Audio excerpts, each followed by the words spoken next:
Now बेटा actual में आपका चैप्टर जो है वो अब स्टार्ट होएगा, ठीक है। इससे पहले तक जो आपने पढ़ा था टेम्परेचर स्केल के बारे में, इतना ज़्यादा इंपॉर्टेंट टॉपिक नहीं है। बस आपको ये पता होना चाहिए कि जो हमने कॉन्सेप्ट ऑफ थर्मोमेट्री पढ़ा था आपको बस वो याद होना चाहिए, ठीक है। मेन जो इस चैप्टर में स्टार्ट होता है वो अब से स्टार्ट हो रहा है, that is thermal properties of matter में सबसे पहले हमने पढ़ना है थर्मल एक्सपेंशन। हेडिंग लगा दो, आज यहीं से शुरू करेंगे। Thermal expansion.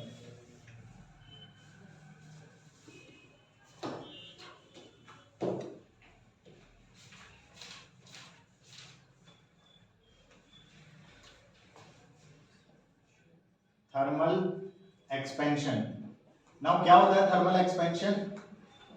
देखो नाम से ही समझ आ रहा है। ये अगर मैं थर्मल वर्ड की बात करूं तो थर्मल का मतलब हो गया हीट, और एक्सपेंशन का मतलब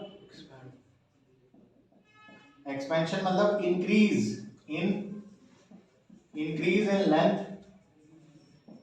लेंथ इंक्रीज हो सकती है, एरिया इंक्रीज हो सकता है, या फिर वॉल्यूम इंक्रीज हो सकती है। एक्सपैंड होएगा तो लेंथ बढ़ सकती है, एरिया बढ़ जाएगा और वॉल्यूम बढ़ जाएगी, ठीक है कि नहीं। सीधे बैठो दीपक और नोटबुक निकाल लो अपनी।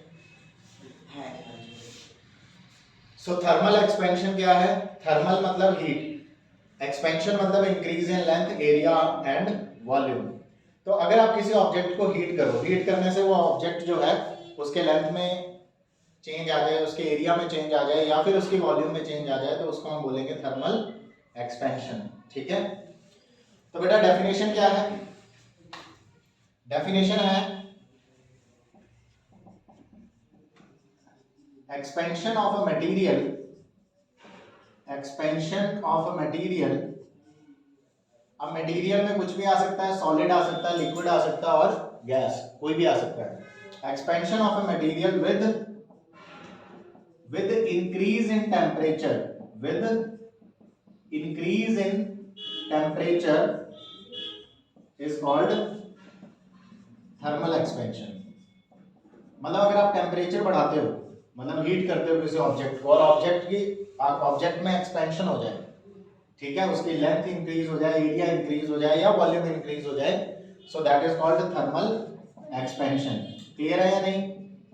Very easy. ये इसकी डेफिनेशन है थर्मल एक्सपेंशन की। Any doubt? ठीक है। थोड़ा सा हम थर्मल एक्सपेंशन के कॉज के बारे में भी जान लेते हैं कि थर्मल एक्सपेंशन होती क्यों है, ठीक है। हालांकि एग्जामिनेशन पॉइंट ऑफ व्यू से इतना ज्यादा जरूरी नहीं है। थर्मल एक्सपेंशन के लिए आपको पिछले एक ग्राफ पे जाना पड़ेगा जो हमने पहले पढ़ा था, potential energy versus inter atomic spacing का ग्राफ हमने बनाया था। तो उस ग्राफ पे जाएंगे, वहीं से हम समझेंगे कि थर्मल एक्सपेंशन हो क्यों रही है। ये लिख लिया सबने? भाई कहाँ है आप लोगों की नोटबुक? ये कैसा बिहेवियर आप लोगों का? हाँ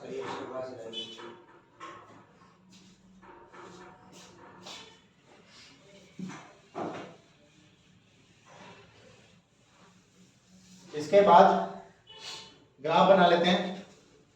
बेटे इस एक्सिस पे हम लोग ले रहे हैं पोटेंशियल एनर्जी, और इस वाले एक्सिस पे हम लोग लेते हैं आर। आर मतलब inter atomic spacing, inter atomic spacing. अब ग्राफ कैसा बनता है आपको पता होगा, हमने पहले भी बनाए हुए हैं ग्राफ। ग्राफ की शेप कुछ इस तरह की, आपको याद होगा, याद है ना? ऐसा सा ग्राफ पढ़ा था पहले। इसमें हमने यहां पर बिल्कुल मिनिमम, यहां पर पोटेंशियल एनर्जी हमारी कैसी है? मिनिमम है। मिनिमम पोटेंशियल एनर्जी किस डिस्टेंस पर? हम लोग कह रहे थे ये डिस्टेंस है आर नॉट, ये है एवरेज इंटर एटॉमिक स्पेसिंग।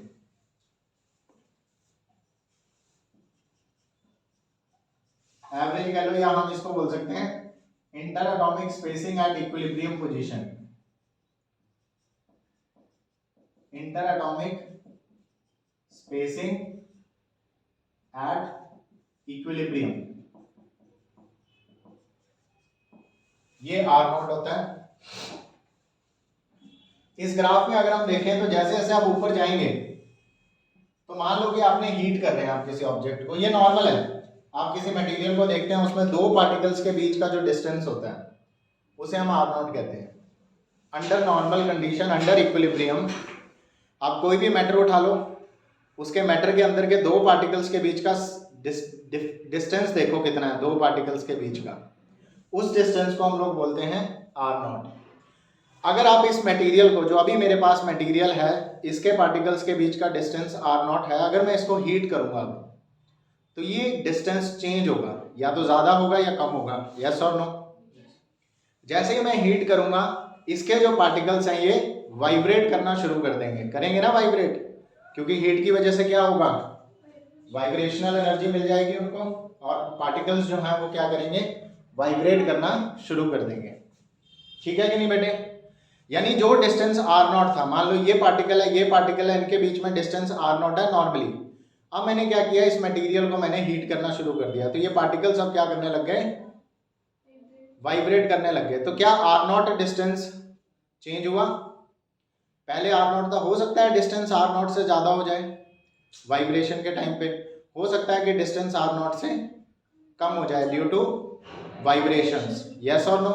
जैसे ही आप ऑब्जेक्ट को हीट करोगे, ना सिर्फ उसके पार्टिकल्स एक्सपैंड करेंगे बल्कि उसके पार्टिकल कॉन्ट्रैक्ट भी करेंगे, क्योंकि वाइब्रेशन में दोनों चीजें होती हैं ऑल्टरनेटिवली। ये डिस्टेंस आर नॉट है, एक्सपेंशन में इससे ज्यादा हो जाएगा, कॉन्ट्रैक्शन में इससे कम हो जाएगा। तो ऐसे जब पार्टिकल्स वाइब्रेट करेंगे तो expansion contraction, expansion contraction, expansion contraction होती रहेगी।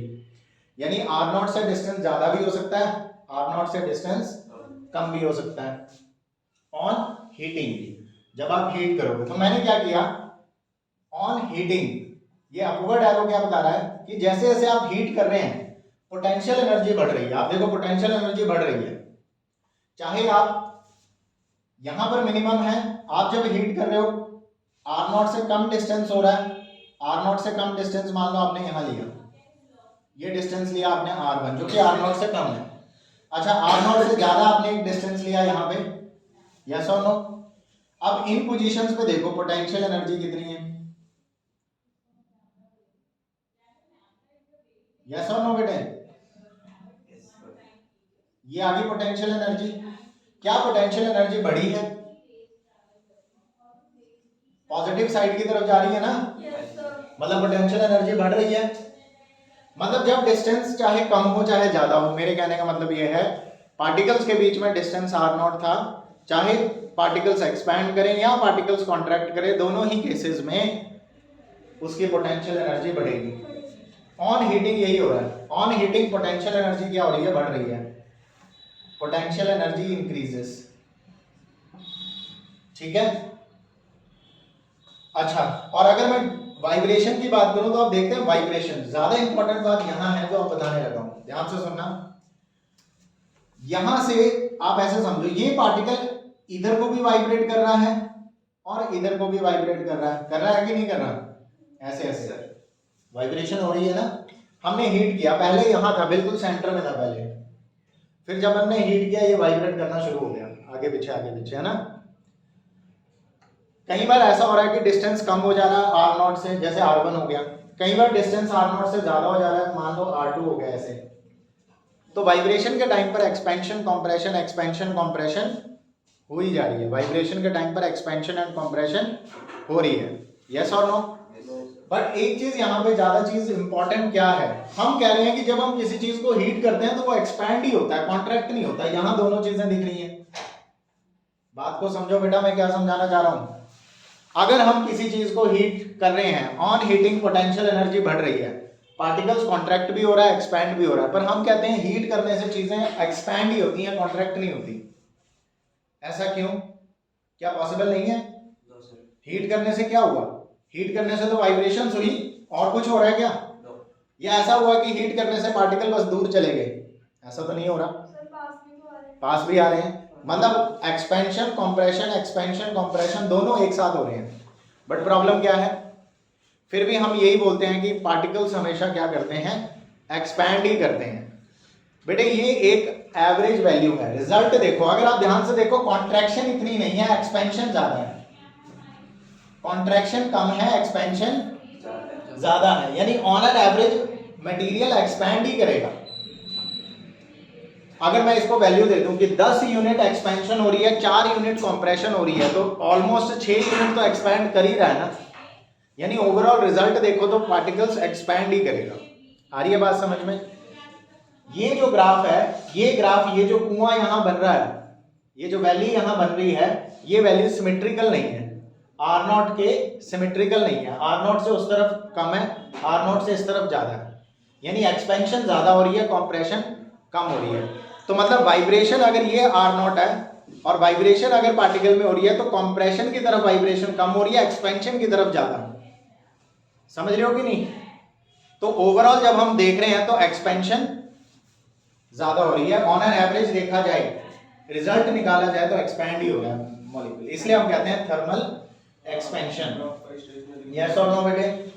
तो इस हिस्से को मैं ई से नाम दे दूं, ई फॉर एक्सपेंशन, और इस वाले पोर्शन को मैं सी नाम दे दूं, this is C compression, this is E expansion. तो यहां पर आप देखो ये अपना हो गया कंप्रेशन और इसको हमने नाम दिया एक्सपेंशन, ठीक है। और अगर मैं इन दोनों को बेटे कंपेयर करता हूं, इन दोनों को कंपेयर करता हूं, ऑन कंपेयरिंग मुझे ये पता चला, ऑन कंपेयरिंग ये पता चला कि एक्सपेंशन कंप्रेशन से ज्यादा है, एक्सपेंशन कंप्रेशन से ज्यादा है। So therefore on heating material always expand, material always expand. बात समझ में आई क्या है? आगे बढ़े बात समझ में? ये जो एसिमेट्री है, यानी ये ग्राफ सिमेट्रिकल नहीं है, potential energy versus inter atomic spacing का जो ग्राफ है ये सिमेट्रिकल नहीं है, ये वैल्यू सिमेट्रिकल नहीं है, उस तरफ कम है, इस तरफ ज्यादा है, अनसिमेट्रिकल है, अनसिमेट्रिकल नहीं एसिमेट्रिकल है, सॉरी एसिमेट्रिकल है। तो ड्यू टू दिस एसिमेट्री, इसी एसिमेट्री की वजह से होती है थर्मल एक्सपेंशन। अगर सिमेट्री होती तो क्या होता? मान लो ये सिमेट्रिकल होता है ग्राफ, तो क्या होता? तो एक्सपैंड ही नहीं करते ऑब्जेक्ट्स, क्योंकि जितनी कंप्रेशन उतनी एक्सपेंशन, जितनी कंप्रेशन उतनी एक्सपेंशन, तो net value, average value zero. हाँ तभी तो कह रहा हूं अगर होते तो क्या होता। मैंने वैसे क्वेश्चन पूछा, अगर ये ग्राफ सिमेट्रिकल होता तो क्या होता? तो होता ये कि एक्सपेंशन और कंप्रेशन बराबर होते और हीट करने के बाद भी मटेरियल एक्सपैंड नहीं करता, क्योंकि वो एवरेज क्या आ जाता? जीरो आ जाता। समझ रहे हो कि नहीं? But due to this asymmetry thermal expansion होती है, this is cause of thermal expansion. कहां से समझ आएगा? इस ग्राफ से समझ आएगा cause of thermal expansion. Graph कहां से बनाया हमने? ये एक्सपेरिमेंटल ग्राफ है, ठीक है, हमने मटेरियल्स की स्टडी की है, उसके बेसिस पर हमने एक ये ग्राफ बनाया हुआ है। क्लियर है कि नहीं बेटे? तो कॉज ऑफ थर्मल एक्सपेंशन लिखना चाहते हो लिख लो, नॉट इंपॉर्टेंट फॉर एग्जाम, कोई नहीं पूछेगा आपसे, बस मेरा काम है कि आपको चीजों को समझाना। ऐसे मत सोचो कि चीज हमने गर्म किया, नॉर्मल वे से मत सोचो कि हमने गर्म किया चीज एक्सपैंड हो गई। गर्म करने से होता क्या है? गर्म करने से वाइब्रेशंस होती हैं पार्टिकल्स में, गर्म करने से वाइब्रेशंस होती हैं पार्टिकल्स में। वाइब्रेशन में कॉन्ट्रैक्शन और एक्सपेंशन दोनों होता है, पर कॉन्ट्रैक्शन कम होती है, एक्सपेंशन ज्यादा होती है, इसलिए on an average overall material क्या करता है? एक्सपैंड ही करता है। इसलिए हम टॉपिक पढ़ रहे हैं थर्मल एक्सपेंशन। कोई डाउट? ठीक है कि नहीं बेटा? तो कॉज भी लिख लो अब, cause of thermal expansion, cause of thermal expansion. तो बेटा क्या लिखेंगे कॉज? तो हम लिखेंगे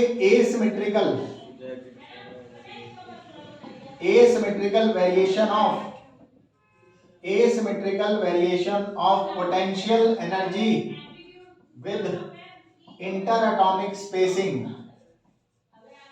Asymmetrical variation of potential energy with interatomic spacing is cause of thermal expansion. Yes or no? Yes. Is cause of thermal expansion. Line रटने से मतलब नहीं है, पर समझो क्या कह रहा हूं मैं। ये तो मुझे लगता है चालू नहीं हुआ।